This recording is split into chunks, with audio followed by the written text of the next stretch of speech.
దేవునికి స్తోత్రాలు. మీ అందరికీ కూడా ఈస్టర్ పర్వదిన శుభాకాంక్షలు. కొన్ని విషయాలు మీరు ఆలోచించండి. ఈస్టర్ అంటేనే గుడ్ ఫ్రైడే రోజున యేసుక్రీస్తు ప్రభువారిని సిలువ వేసే ఆయన కొరడాలతో కొట్టి, మేకులు కొట్టి, తలపై మూల కిరీటం పెట్టి అత్యంత దారుణంగా హింసిస్తే ఇంచుమించు 3 గంటల వేళ సమాప్తమైనదని చెప్పి తన ఆత్మను తండ్రికి అప్పగించి యేసుక్రీస్తు ప్రభువారు మరణించారు. సాతాను లోకమంతా కూడా గంతులు వేస్తుంది, మాకు విజయం వచ్చేసింది, మేమే గెలిచాము, ఈ పోరాటములో మాకే జయం కలిగింది, ఆయన చనిపోయాడు, ఆయన ఓడిపోయాడు, ఏదో సాధిస్తానని భూమి మీదకి వచ్చాడు కానీ చనిపోయాడు, 2 చేతులు చాపి చెక్కల మీద చనిపోయాడని చెప్పి వెక్కిరిస్తున్న వేళల్లో ఆయన తీసుకువెళ్ళి ఒక సమాధిలో పెట్టారు. ఓడిపోయిన స్థితి, ఎక్కడికక్కడ శిష్యులు భయపడి పారిపోయి ఉన్నారు, ఆయన సమాధిలో ఉన్నాడు. ఓడిపోయాడని గంతులు వేస్తున్నటువంటి సమయం, తెల్లవారుజామునే సుగంధ ద్రవ్యాలు చేతబట్టుకొని సమాధిలో ఉన్నటువంటి ఆయన స్మెల్ రాకుండా కొన్ని సుగంధ ద్రవ్యాలు, అంటే ఒక మాటలో చెప్పాలంటే చనిపోయినప్పుడు సెంటు వాడుతున్నట్లు ఆనాటి కాలంలో స్మెల్ రాకుండా కొన్ని, అక్కడ మంచి స్మెల్ రావడానికి కొన్ని తీసుకొని వేయాలని ఆ సమాధి దగ్గరికి బయలుదేరి వెళ్తూ ఉన్నటువంటి సమయం. ఆ వెళ్తున్నటువంటి సమయంలో వారికి ఒక షాకింగ్ విషయం తెలిసింది. ఆ మాటను ఒకసారి మనం చూద్దాం. ఆ మాటను ఒక్కసారి మనం చూద్దాం. ప్రతి ఒక్కరు బైబిల్ తెరిచి అందరూ జాగ్రత్తగా ఆ మాటలు మీరు గమనించాలి. ఆ మాటలు మీరు గమనించాలి.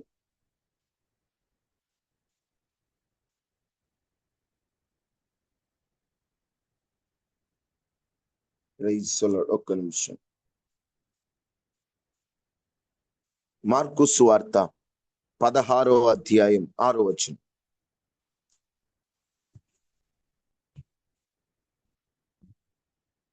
మార్కు సువార్త 16:6.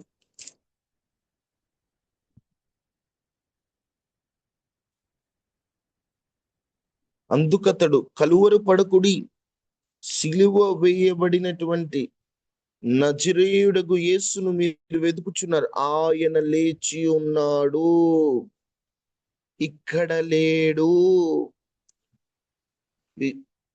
అంటే ఆదివారం పూట వాళ్ళందరూ కూడా వెళ్ళారండి. పెందలకాడే లేచి వెళ్ళారు. సమాధిలో రాయి దొర్లింపబడుట చూశారు. చూసిన వెంటనే ఆయన సమాధిలో లేడు, ఆయన సమాధిలో లేడు, కనిపించట్లేదు. ఏమైందో అర్థం కాని పరిస్థితి. యేసుక్రీస్తు ప్రభు ఇక్కడ లేడు. ఆల్రెడీ బాధతో ఉన్న హృదయం. ఎంతో మంది ఆయన ద్వారా కార్యాలు పొందుకున్నారు, వారెవరూ కూడా ఆయన సమాధి యొద్దకు రాలేదు. కానీ కొంతమంది, మగ్దలేని మరియా, సలోమియు, కొందరు స్త్రీలు పెందలకడే లేచి సుగంధ ద్రవ్యాలు ఇవ్వాలని వచ్చారు. సమాధి ఒక మాటలో చెప్పాలంటే తెరచి ఉండుట చూచి ఆశ్చర్యపడ్డారు.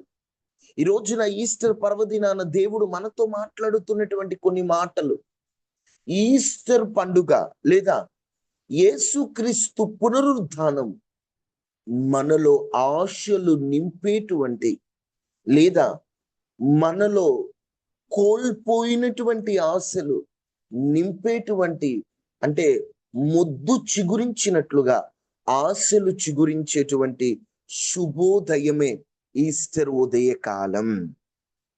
ఆశలన్నీ అడియాశలు అయిపోయాయండి.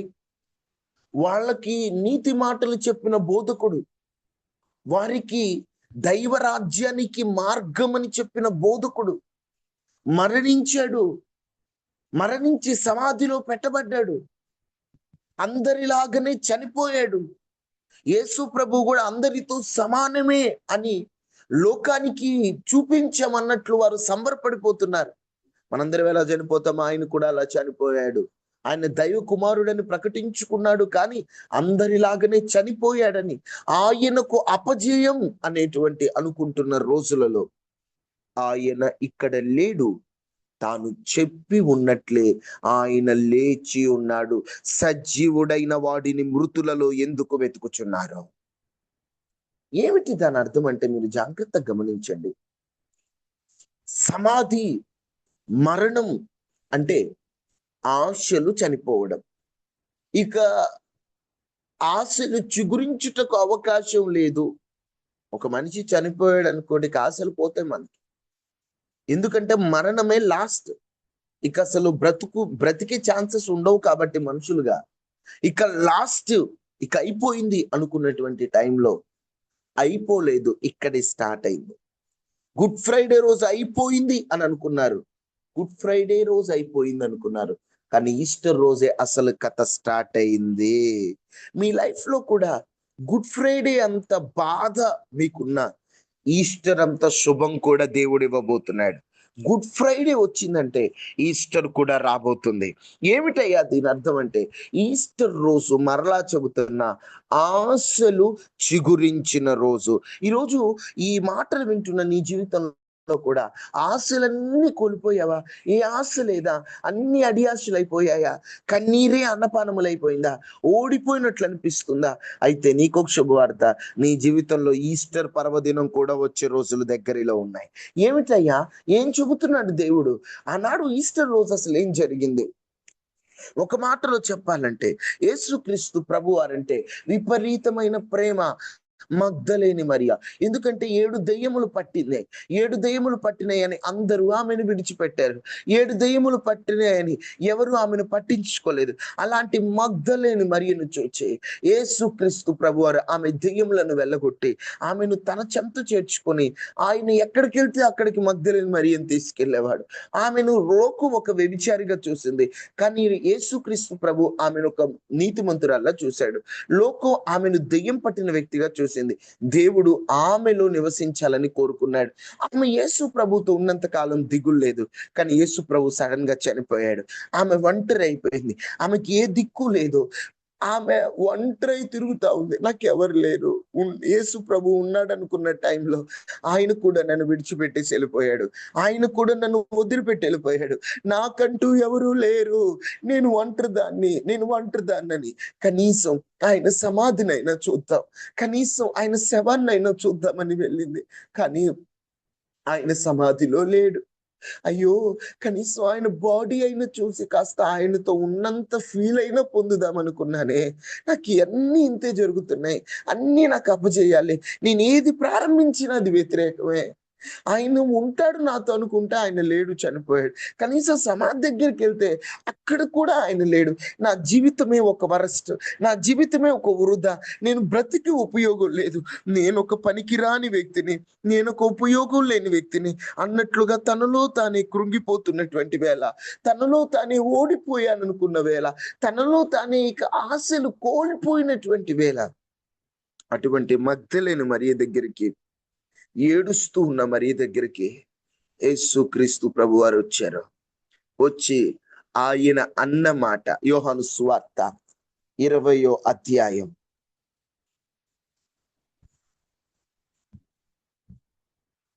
13వ వచనం.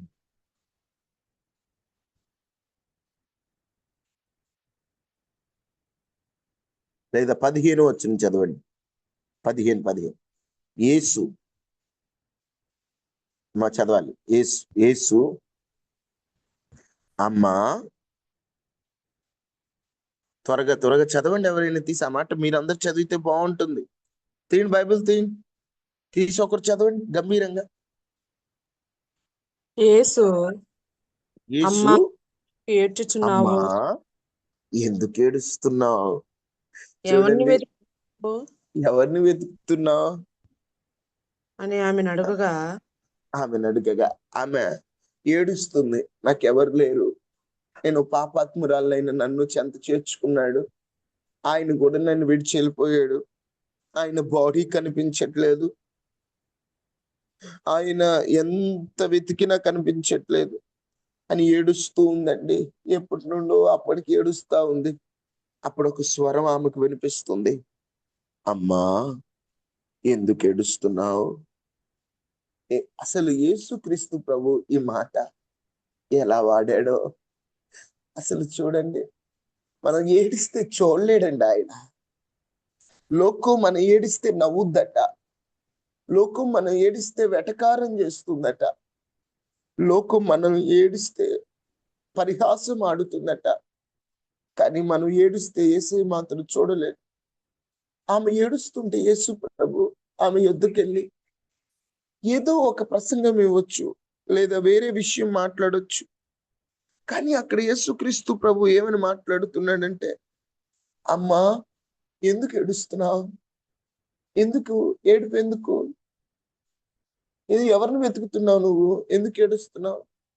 ఈరోజు ఆశలన్నీ కోల్పోయి నాకంటూ ఎవరు లేరు, నేను ఒంటరిదాన్ని, నేను ఒంటరిని, నా బ్రతికే ఒంటరితనం అనుకుంటున్నావా?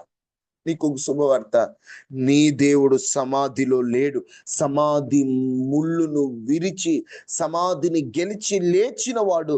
ఆయన అడుగుతున్న ప్రశ్న, ఎందుకు ఏడుస్తున్నావు? నీవు నమ్ముకున్న దేవుడు శవమై సమాధిలో లేడు. ఆయన జీవము కలిగిన వాడై సజీవుడై మన మధ్య ఆత్మ రూపిగా సంచరిస్తున్నటువంటి వాడు. ఆయన సమాధిలో లేడు. నీ దేవుడు సమాధిలో లేడు కదా. నువ్వు చెప్పగలవా మాటను? దయచేసి మ్యూట్ లో నుండి తీసి అందరూ చెప్తారా, నా దేవుడు సమాధిలో లేడు? ఒకసారి చెప్తారా మ్యూట్ లో నుండి తీసి? నా దేవుడు సమాధిలో లేడు. అందరు చెప్తారా? దేవుడు నా సమాధిలో దేవుడు సమాధిలో లేడు. దేవుడు సమాధిలో లేడు. నా దేవుడు సమాధి నా దేవుడు సమాధిలో లేడు. దేవుడు సమాధిని గెలిచి లేచినటువంటి సజీవుడైన వాడు నేను నమ్ముకున్నటువంటి దేవుడు.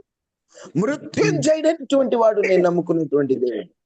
అటువంటి దేవుడు ఆమె ఎద్దుకొచ్చి, అమ్మ నువ్వు ఎందుకు ఏడుస్తున్నావు? ఎంత బాగా అడుగుతున్నాడు. ఎవరిని ఎత్తుకుతున్నావు అంటే, పాపం పిచ్చి తల్లి తోటమాలనుకుందట. ఏమనుకుందంటే యేసుక్రీస్తు ప్రభుని తోటమాల అనుకొని, అయ్యా నువ్వు ఆయనను మోసుకుని పోయిన ఆయన ఎక్కడి నుంచి అయ్యా ఆయన ఎవరైనా తీసుకెళ్లారేమో నాకు చెప్పు అయ్యా, నేను ఎత్తుకొని పోతానయ్యా. నాకు ఇంతకు ముందు చెప్పినట్లున్నాను. ఆ మగ్దలేని మరియ యేసుక్రీస్తు ప్రభు మీద ఎంత ప్రేమ అంటే, 33.5 సంవత్సరాల వయసున్నటువంటి ఒక మంచి యవనుడు ఎక్కడున్నాడో చెప్తే ఎత్తుకుపోద్దట. ఒక ఆడ మనిషి ఎత్తుకుని వెళ్ళిపోద్దట. ఎంత ప్రేమ యేసయ్య అంటే. ఆ ప్రేమను చూసే గనులకు లేదు, ధనవంతులకు లేదు, ఈ మగ్దలేని మరియకి ఇచ్చాడు దేవుడు ఆ భాగ్యాన్ని. యేసు క్రీస్తు పునరుద్ధానం దర్శనం మొదటిగా ఈ మరియని పొందింది. ఈ గొప్ప వాళ్ళు ఎవరికి లేదండి భాగ్యం, ఆమెకి ఇచ్చాడు దేవుడు. ఎందుకు ఇచ్చాడో తెలుసా? ఆమెకున్న ప్రేమ లాంటిది. యేసయ్య పెందల కడే లేచిందంట. ఈరోజు మీరు కూడా ఉదయాన్నే లేచి దేవుని మాటలు వింటున్నారు కదా. ఉదయాన్నే లేచి యేసయ్యా యేసయ్యా అంటున్నారు కదా. ఆనాడు ఆమె ఉదయాన్నే లేచి యేసును వెతుకుతూ ఉందండి. ఆమె ఏడుస్తుంటే యేసయ్య చూడలేకపోయాడు. ఈరోజు ఉదయాన్నే లేచి యేసయ్యను వెతుకుతున్నారు. నువ్వు ఏడుస్తుంటే ఆయన చూస్తాడా? సమాధిలో ఉన్నాడు అనుకున్నావేంటి? నువ్వు ఏడుస్తుంటే పట్టించుకోకుండా ఉండటానికి ఆయన సమాధిలో లేడు. అందుకే మీ చేత చెప్పించాను, నా దేవుడు సమాధిలో లేడు. నువ్వు ఏడుస్తూ ఉంటే, నీకు అన్యాయం జరుగుతూ ఉంటే, నేను లోకం త్రోనాడుతూ ఉంటే, నీ ఇంట్లో వాళ్ళని నేను వ్యతిరేకిస్తుంటే, నా దేవుడు చూసి చూడనట్టుగా పక్కకి వెళ్ళిపోయేవాడు కాదు. ఎందుకంటే ఆయన సమాధిలో లేడు, తాను చెప్పి ఉన్నట్లు లేచి ఉన్నాడు. ఇక్కడ మీరు గమనించే, యేసుక్రీస్తు ప్రభు మరణాన్ని గెలిచి లేచాడంటే అది దేవుని ఒక్కని విజయమే కాదు. ఆయన బిడలుగా, ఆయనను ఆరాధిస్తున్నవానిగా, ఆయన పోలికలో సృష్టింపబడిన వాళ్ళగా మనుషులందరి జీవితానికి ఒక కొత్త ప్రారంభం ఈస్టర్ నుంచి వచ్చిందండి. ఈ లోకంలో ఖాళీగా ఉన్న సమాధి యేసుక్రీస్తు ప్రభుది మాత్రమే. యేసుక్రీస్తు ప్రభు సమాధి ఖాళీగా ఉంది. ఆ ఖాళీగా ఉన్నటువంటి సమాధి, ఆ రోజున యేసుక్రీస్తు ప్రభు ఒకటి మీరు జాగ్రత్త గమనించండి. అసలు ఈస్టర్ రోజు ఏం జరుగుతుంది? ఉదయకాలం ఒకటి, మన కన్నీటిని దేవుడు చూచి మన కన్నీటికి జవాబిచ్చేటువంటి ఉదయం. మొదటిగా ఏంటమ్మా? మన కన్నీటిని దేవుడు చూచి మన కన్నీటికి జవాబిచ్చేటువంటి ఉదయం. రెండవది, ఈస్టర్ రోజు ప్రత్యేకంగా ఏం జరుగుతుంది అంటే, పాపపు శక్తి పూర్తిగా ముగిసిపోయింది ఈస్టర్ రోజు. గుడ్ ఫ్రైడే రోజున కలువరి శిలువలో పాపానికి శిక్ష ముగిసింది.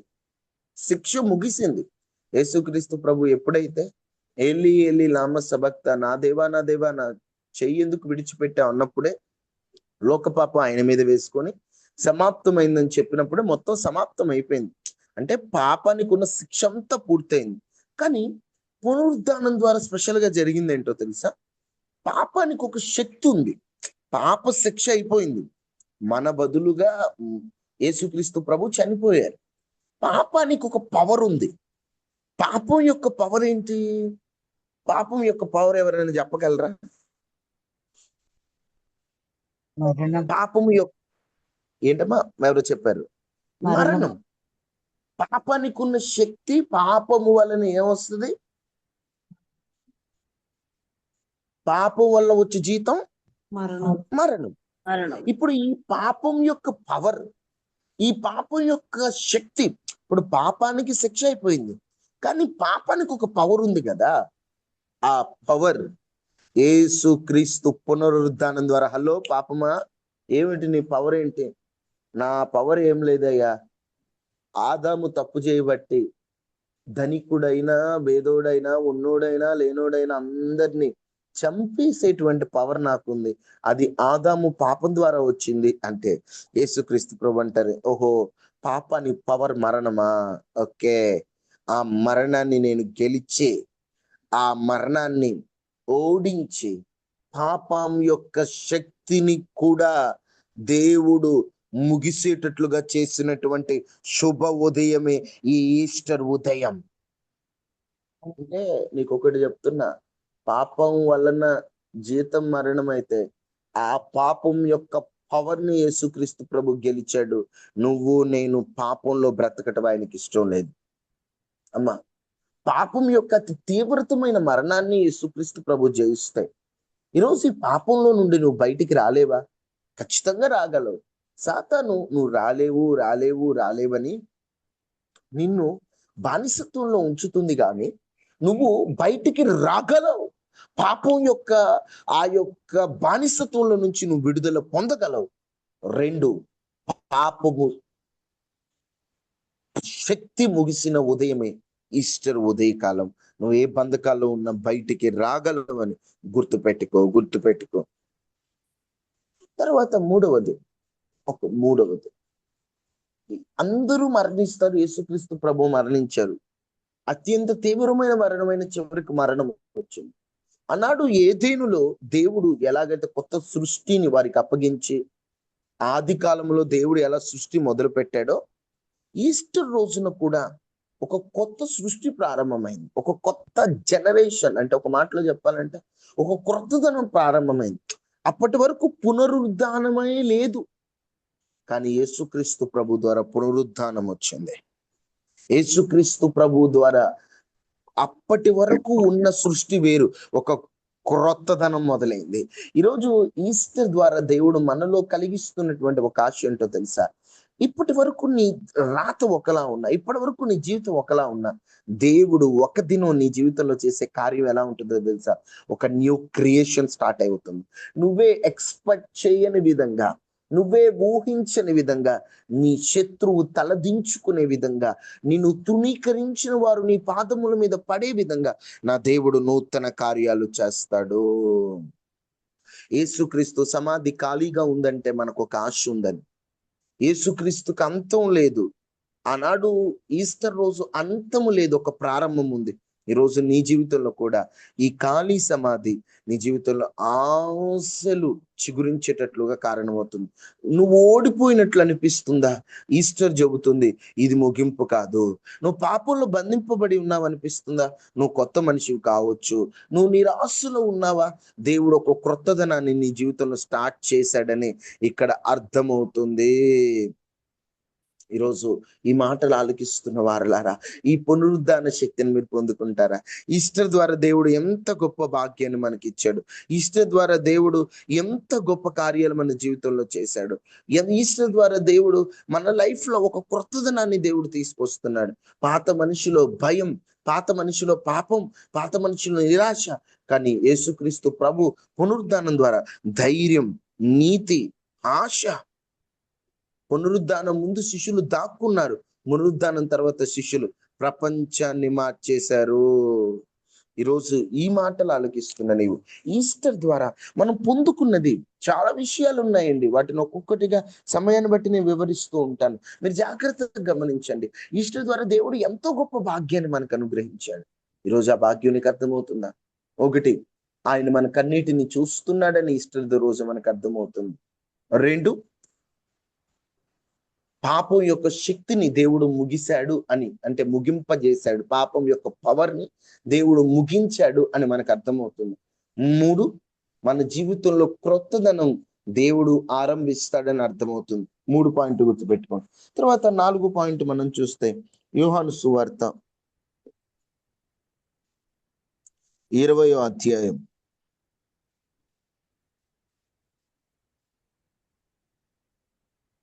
22వ వచనం.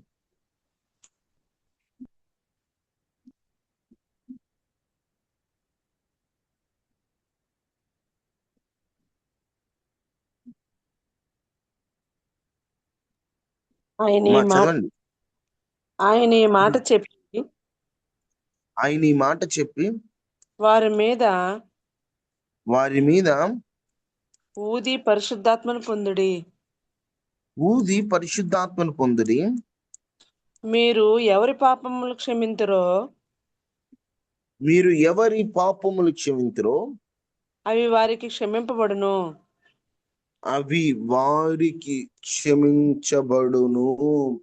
ఇక్కడ ఈస్టర్ ఆ రోజు ఏం జరిగింది?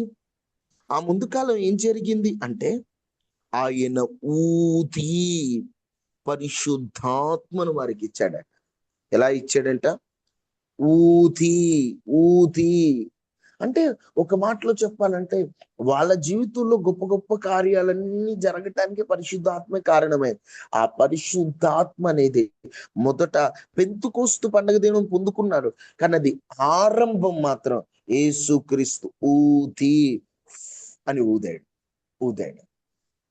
యేసుక్రీస్తు దేవుడు ఊదినట్లుగా బైబిల్లో 2 సందర్భాలు మనకు బాగా కనిపిస్తున్నాయి. ఒకసారి ఊదాడు. ఎప్పుడు ఊదాడు? మొదట్లో నరుని చేసినప్పుడు దేవుడు ఊదాడు. ఆ ఊదడం ద్వారా నరునిలో ఒక జీవం వచ్చింది. ఆ జీవమే జోయే జీవం. అంటే ఆ జీవములో జ్ఞానం దాగుందని మీకు ఇంతకు ముందు చెప్పాను. ఎలాగంటే, ఆదాము ఒక్కడే అంతమందికి జంతువులకి పేర్లు పెట్టాడు. అవ్వ తయారు చేసేటప్పుడు ఆదాము గాఢ నిద్రలో ఉంటే, ఆదాము లేచిన తర్వాత అంటాడు, నా ఎముకలో ఒక ఎముక, నా మాంసంలో ఒక మాంసము నరు నుండి తీయబడినది కాబట్టి నారి అనబడును అంటాడు. అంటే ఒక మాటలో చెప్పాలంటే, ఈ జ్ఞానము ఆ దేవుడు ఊదిన జీవములో ఉంది. అందుకే పడుకున్నా అన్ని గ్రహించగలిగాడు. జంతువులన్నిటికీ పేర్లు పెట్టమన్న వెంటనే పెట్టగలిగాడు. ఇంత జ్ఞానం అంతా కూడా ఈ ఊదినటువంటి జీవములో నుండి వచ్చింది. ఎందుకంటే జీవం వల్లే కదా ఆయన సజీవుడైంది. దానివల్ల ఆత్మ వచ్చింది, ఆత్మలో జ్ఞానం దాగింది. ఎప్పుడైతే ఆదాము పాపం చేశాడో ఆ జ్ఞానం పోయింది. ఎంత జ్ఞానం పోయిందంటే, ఆదాము యొక్క 2 కుమారులు చిన్న విషయంలో తమ్ముడు మీద పడి అన్న చంపేస్తాడు. తమ్ముడి మీద పడి చంపేసిన వెంటనే ఏం అర్థం కావట్లా, ఆ జ్ఞానం అంతా ఎక్కడ పోయిందో తెలియట్లా.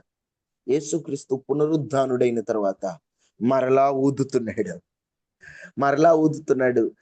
ఈ ఊది ఆనాడు మొదటి ఆదాము ఏదైతే పోగొట్టుకున్నాడో కడపటి ఆదామైన క్రీస్తు ద్వారా ఆయన పరిశుద్ధాత్మని వారికి అనుగ్రహించాడు. ఆయన ఊదిన ఆ ఊదిన అని ఊదడం ద్వారా ఒక జ్ఞానం వారికి ఇచ్చాడు, క్షమించే శక్తిని ఇచ్చాడు. ఆయన వారిని ప్రపంచాన్ని ఏలేవారిగా, ప్రపంచాన్ని దేవుని వైపు తిప్పే సాధనాలుగా దేవుడు వారిని తయారు చేశాడు. ఈస్టర్ రోజు ఏం జరిగిందయ్యా అంటే, నువ్వు ఏదైతే పోగొట్టుకున్నావో అది పొందుకున్నటువంటి శుభదినమే ఈస్టర్. ఏం పోగొట్టుకున్నావు? అయ్యా జ్ఞానాన్ని పోగొట్టుకున్నానయ్యా. ఓకే, నీకైతే దేవుడు జ్ఞానాన్ని ఇస్తున్నాడు. అంటే నువ్వు కోల్పోయిన దానికంటే రెట్టింపుని ఇస్తాడు. నీవు ఒకవేళ ఆదాము ఏదైతే పోగొట్టుకున్నాడో అది ఇస్తున్నాడు నీకు జ్ఞానం. ఈరోజు ఈ ఉదయకాలాన్ని జ్ఞానము లేక బాధపడుతున్న వారిలారా, ఆయన ఊది ఆనాడు పరిశుద్ధాత్మతో నింపి ఎలాగైతే మొదటి ఆదాము కోల్పోయాడో కడపటి ఆదామైన క్రీస్తు ద్వారా ఎలా సంపాదించుకున్నాము, అలాగున దేవుడు మనందరికీ కూడా జ్ఞానమును దయచేయును గాక. ఈస్టర్ అంటే పోగొట్టుకోవడం కాదు, పోగొట్టుకున్నది పొందుకోవడం. ఈరోజు నీ జీవితంలో అన్ని పోగొట్టుకుంటూ వచ్చావా? ఆనందం పోగొట్టుకున్నావు, జీవితంలో ఉన్నటువంటి అన్ని పోగొట్టుకున్నావా? అయితే నువ్వు పొందుకుంటావు. పొందుకోవడమే ఈస్టర్. ఈస్టర్ అంటే పోగొట్టుకోవడమా పొందుకోవడమా? రెండు పోనే. కానీ మనం పోగొట్టుకోవడమా పొందుకోవడమే ఈస్టర్ అంటే. పొందుకోవడం.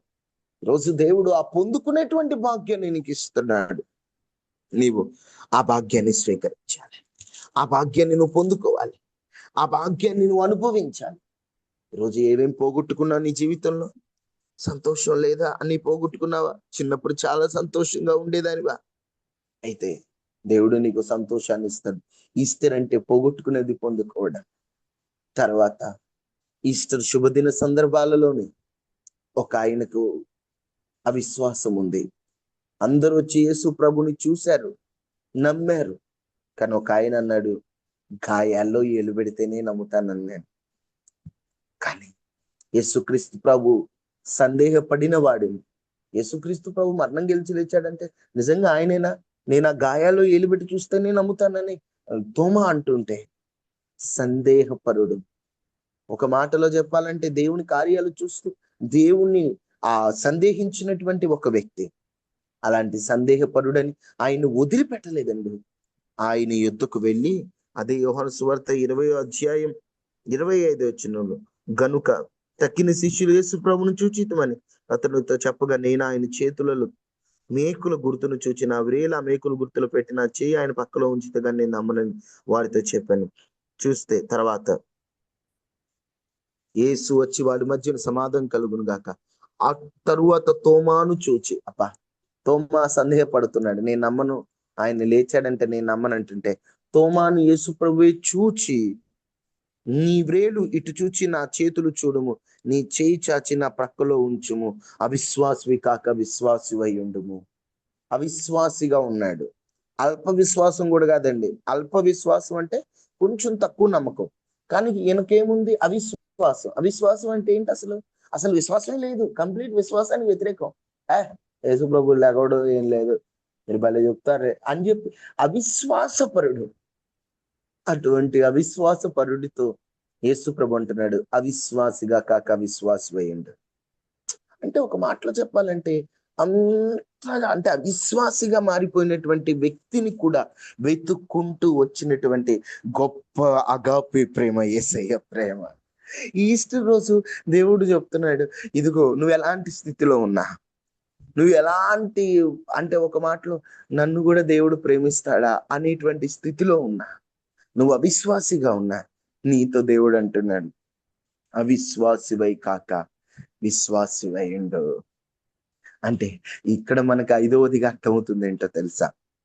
యేసుక్రీస్తు ప్రభువారు ఈస్టర్ పర్వదినాన అసలు విశ్వాసిగా ఉండటానికి పనికిరాని అవిశ్వాసిని కూడా దేవుడు విశ్వాసిగా మారుస్తూ, అవసరమైతే తనకి గుర్తులు చూపిస్తూ తనని విశ్వాసిగా మారుతున్నాడు. అంటే ఒక మాటలో చెప్పాలంటే యేసుక్రీస్తు ప్రభు ఎవరిని పోగొట్టుకునేవాడు కాదండి, ఈరోజు నువ్వు అనుకుంటావు, నన్ను దేవుడు మర్చిపోయాడు, నేను పాపం చేశాను, నన్ను దేవుడు విడిచిపెట్టాడు, నన్ను దేవుడు వదిలేశాడు అనుకోవద్దు. నువ్వు పాపం చేసిన అవసరం అయితే పాపం చేయనీయకుండా నిన్ను సరిగ్గా నిలబెట్టడే గొప్ప ప్రేమ యేసయ్య ప్రేమ.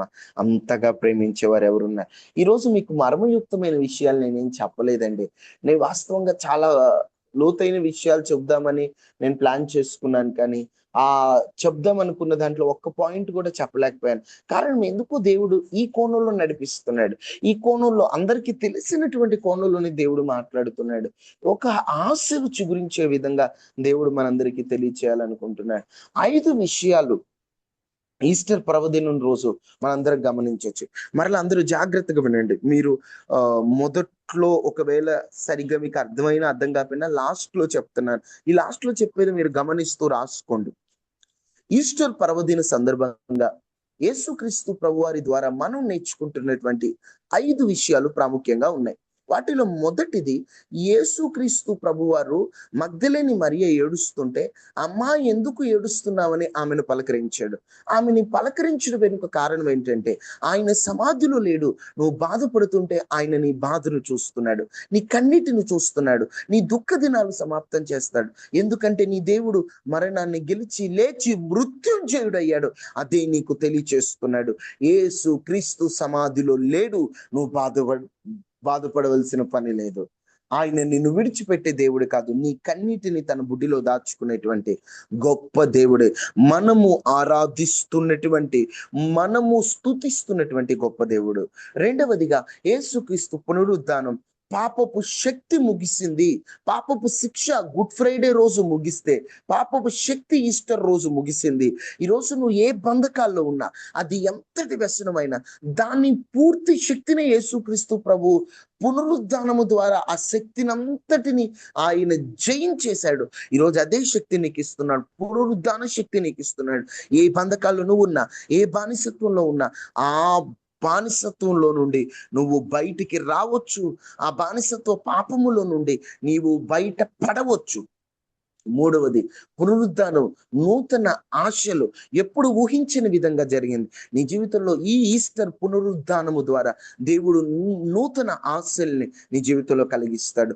ఆశలన్నీ కోల్పోయిన స్థితిలోనూ ఉన్న ఊహించిన విధంగా దేవుడు కార్యాలు చేస్తాడు.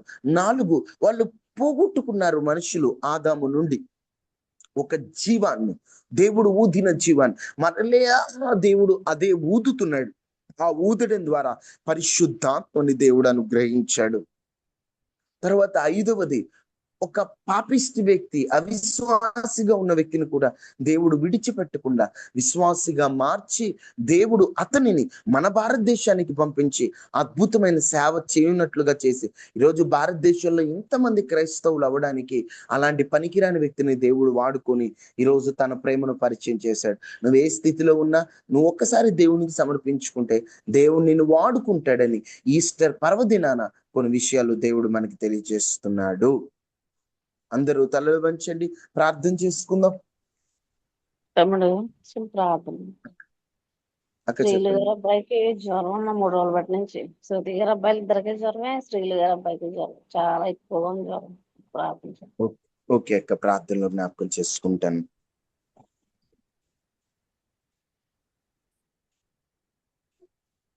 ఈరోజు అదే విధంగా మా బాబాయ్ గారు అవుతారు, కుమార్ బాబాయ్ గారు బర్త్డే ఈరోజు, వారి కొరకు కూడా ప్రార్థన చేద్దాం.